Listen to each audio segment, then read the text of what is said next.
morning everybody. It's been a long time, hasn't it? It's actually been just over a year since the first episode of Jungle Look was aired. There's not much been going on, largely because the first issue, or the main issue, was paperwork.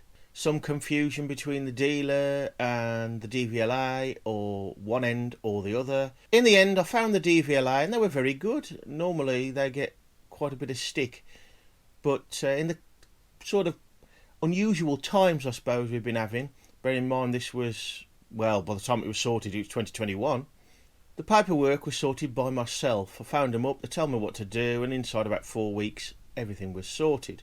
So now we come bang up to date with the latest events. There's not been a lot going on until very recently, and the chappie who's sorting the work for me, because basically I can't be bothered these days, although I have dabbled in the past. We've been trying to get us started, or at least a spark, and we've had no chance. I say we've had no spark as yet. Lee, down at Triumph Tech, he's had a look, and as you'll see shortly, the Magneto's looking a little grotty. I suppose in short, with hindsight now, I paid too much for the bike. Now it's quite a rare bike, so you're going to pay a bit more than possibly the equivalent Bantam period D1. If the chap had got the bike to this state, had paid more attention, or some of the attention that he had done to the finish of the bike, to the actual electrics, and who knows on the mechanics yet, then the bike would have been probably worth every penny I paid for it. As it is at the moment, no expert, it is a rare bike. It's not the rarest of rarest bikes, but it's rarer than, say, a Bantam D1. He hasn't, and yes, it was a dealer bought bike, so you pay a bit more, but at the moment I will settle on, I paid about 500 quid too much. When the dealer says to you, when you ask if it runs, and they say we don't see any reason why it shouldn't run, to me that means you haven't even had a look, you haven't even kicked it over to see if there's a spark. Would I have still bought it? Yeah, I probably would have done, because you just don't get these, at least. Not when I was looking. Sod's law, as soon as I get hold of one, a few more turn up. Not in so pretty a condition as this one, but of course I've bought it to use it. Not every day, but I've bought it to use it, not to keep put away and polished. So Lee's been doing the donkey work, the hard work if you like. I've been the researcher if you like, in some part, and fetching bits and pieces as and when required, because you can't just go to Alfred's and get a set of points for one of these anymore. Where are we with the Magneto then? Well, Lee tried to get a spark, couldn't.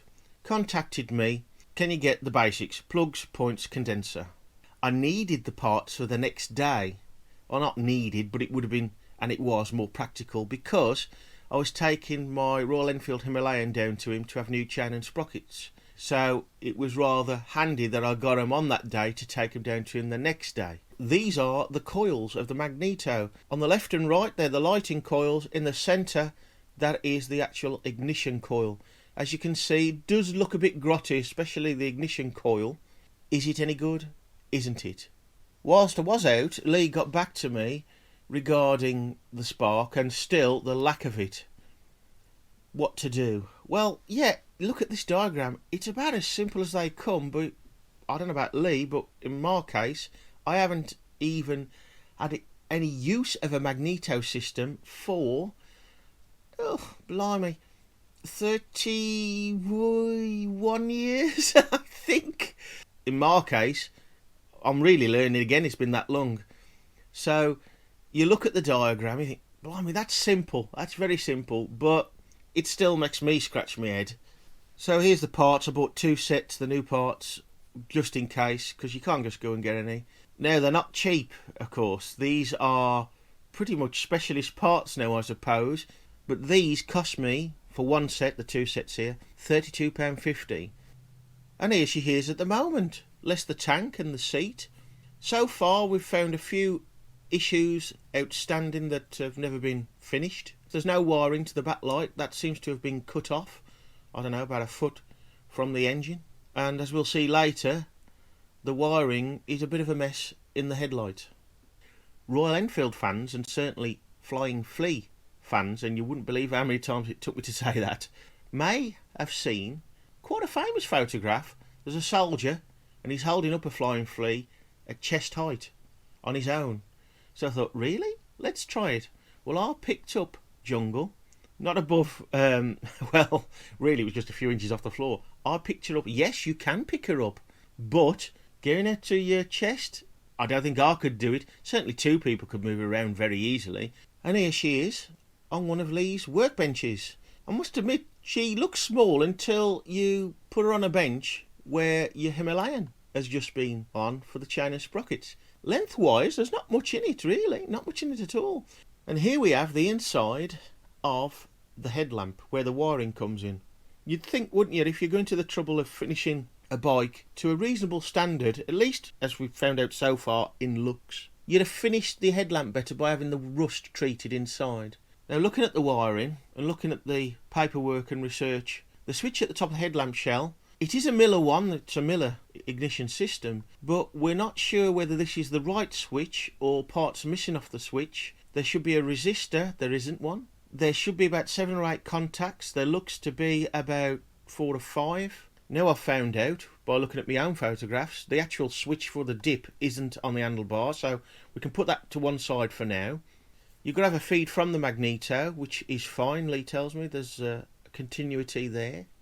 There's a feed up to the bulb for the speedo, and there should be wiring for a dry cell battery, which is for your pilot light. According to my information, it's a 3-volt battery, which we could come up with, just 2 small dry cells would do, but we'll put that to one side for the moment. Ignition first, then lighting. Reading the instructions for this bike, it seems that it's on main beam all the time, and you press the switch, which I've got a source, to knock it off main beam. Now it's 6 volt, 24 watt. I mean, you ain't gonna notice it as a main beam, are you really? Although it's a basic bike, I'm certainly learning about it. The magneto will be going off to a place, well, hopefully in Leominster, although Villiers said they know somebody who can do it. We're waiting for a response from the place in Leominster, and we'll take it from there. But we have had some progress, even though a little. It is a case of a few steps forward and several steps back. Here's a tank.